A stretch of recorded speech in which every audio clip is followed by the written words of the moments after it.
What's up, y'all? We are currently filming the Weiser section of the Residential Locksmith Starter Series. I'm going to put a link to the playlist up here in the corner and at the end of this video if you're interested in learning a little bit more about residential locks and how to take them apart and rekey them. Make sure and check out the playlist.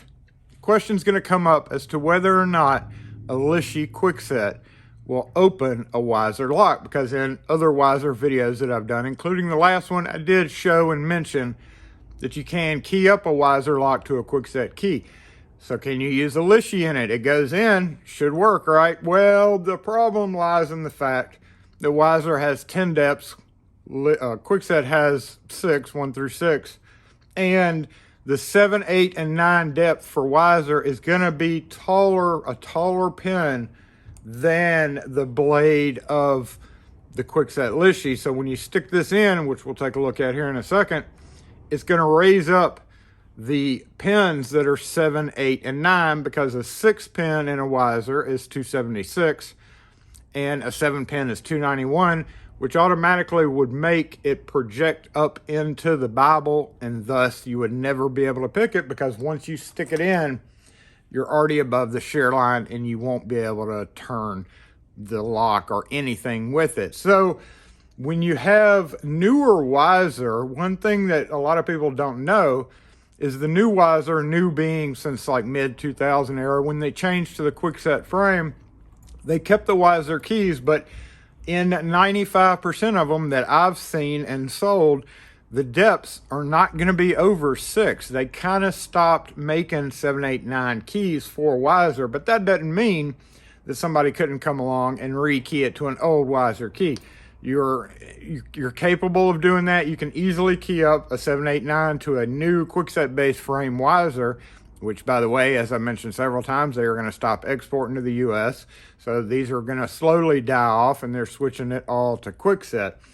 But the problem lies in, again, if somebody has keyed up that lock, or if you're trying to open an older Weiser lock with the Kwikset Lishi, it's just a 50-50, maybe not type of thing. Let's go look at why, and then we'll give it a shot on these. Okay, we have an old Weiser and a new Weiser taken apart here, and we will show you exactly why it would not work on some old Weisers, because as you can see here, this 3 and 4 cut automatically project up, and there's no way this is ever going to turn with a Kwikset Lishi because of that.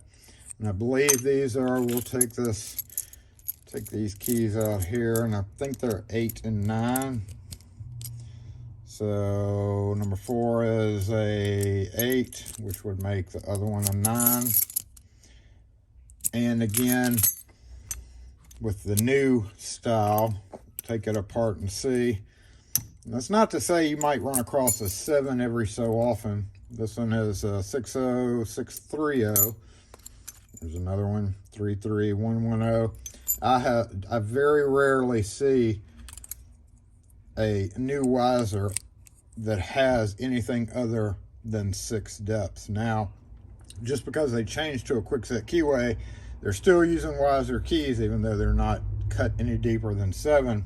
So it still uses Weiser depths. These would be 276, 276. So if we dump this out, drop something, pull that pin out, and grab a 276 pin from the pinning kit and put it in there, you can see that is definitely Weiser depths, and it is just at the point. So you should be able to, in theory, pick the new Weisers, unless they've been keyed to something other than if they've been keyed to an older Weiser key. But as you can see here, let's flip this guy out of the way. The spacing is the same. The depths are going to be different, but you're not decoding with this. We're just talking about with using it to open a lock. Weiser locks are pretty easy to pick most of the time, but if you have trouble and you think about grabbing your Kwikset, you never know. We'll start off with the old Weiser. Now, they are recognizable by just how they're shaped, and on the inside of the knob pops out. So I'm gonna go ahead and lock that. Give it a go. I don't know what the bitting is in this lock, but we do have two new Weisers and then another old one. With the old Weisers, you only turn it to the right to open, how it's designed. So we're gonna go ahead and get it in fully and give it a go and see what happens. Now, another thing about Weisers is their springs were really weak. So when you're picking it, now that helps when you're just raking it or picking the lock sometimes, but it doesn't necessarily mean that this Lishi is going to work well because of the feedback. Having a good strong spring in locks is pretty important for Lishi use because it lets you feel and catch those clicks a little bit better. So say 3 is kind of, and see how that just immediately went down. That's those really lightweight and short springs that were in Weiser locks. Something dropped back. Well, that's a good click on that one. Maybe.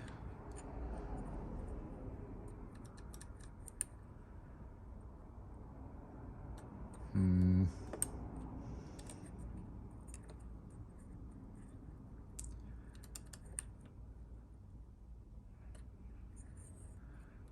thinking this one may have a greater than 6 depth in it. And if I was willing to bet, I bet it's that 3 right there.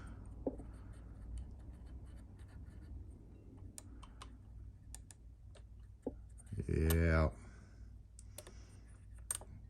All right, well, let's try it on this old Weiser here. Again, only to the right. And a good click on one.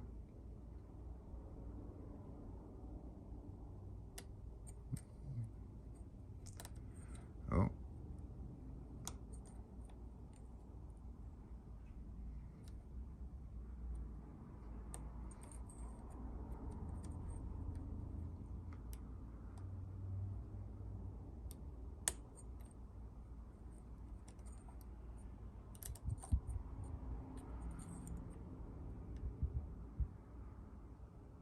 I think we're over the shear line with one of these pins. Okay, let's reset. Now, one advantage is, a disadvantage, I guess, with the old Weiser, it will only turn to the unlocked position, where with the new Weiser, you can at least give it a go. Oh, what's going on there? You can give it a go either direction, because as we all know, sometimes the locks open easier. Oh, there we go. So that did work. All right, let's give it a go on these new ones. So knowing the bitting actually does help a lot, because you can basically just dial it in to what it needs to be. So I'm kind of going to ignore that and just go on the feel of it. Now, also, one good thing about all the Weisers is they never used security pins or anything in any of the locks.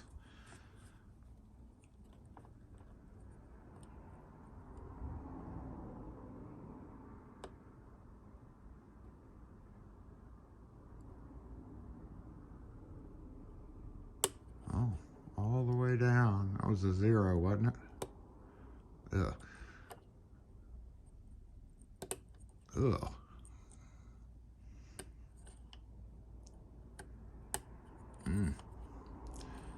Crunchy, crunchy. I did not pre-lubricate this. It just has the factory lube in there, which makes it kind of... Uh-oh, we had something happen there. Probably shouldn't have let off tension. Okay, let's go back this other way to the unlocked position.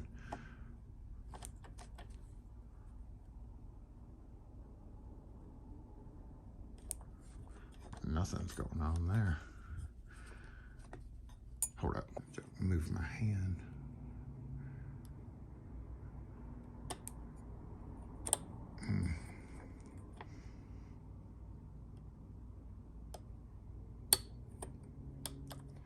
All right, so now it's getting caught when I go back up. So I'm physically having to lift that up, and that's, I think, because its chambers are so deep. It's not reacting well at all. So in this case, I would keep trying it in this direction, because even though this is towards the lock position, that's what you would have a plug spinner for.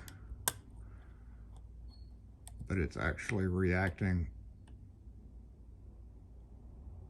a lot better this direction than the other direction. Oh, that one went straight to a click.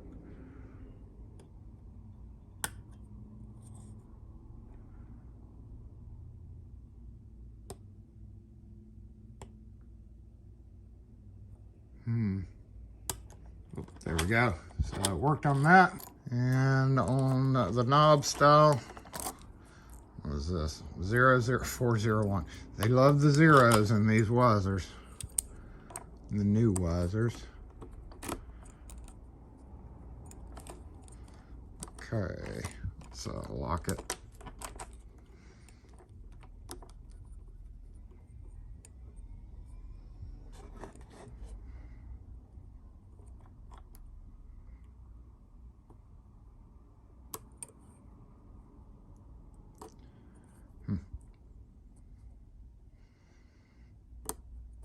Oh, a little click there. Nothing really there. Oh, look at that. Wow. So, again, the end result here. I guess I'll take this apart and see what pins are in there that kept me from opening it. Let's see why this guy is so problematic. If you're interested on how to take these things apart, make sure and subscribe so you catch the next video coming out.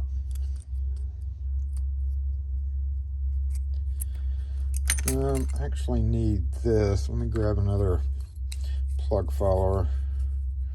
Weisers were kind of problematic with how the end is formed. So, yep, looks like that is definitely higher. I can tell by how deep it was there. This would never have worked because it's always going to be blocked by that whatever pin that is. 7, 8, or 9, more than likely. 8. Yep. So there you have it. May or may not work. You never know. If you're having trouble picking it, it's worth a shot maybe. Just don't spend, that much time trying it, because it could definitely be a 7, 8, or 9 pin in there. Again, make sure and tune in to the next lineup with the old Weiser knobs and the rest of the Residential Locksmith Starter Series if you're interested in learning about residential locks in general. Thanks again for watching, and we'll catch you next video.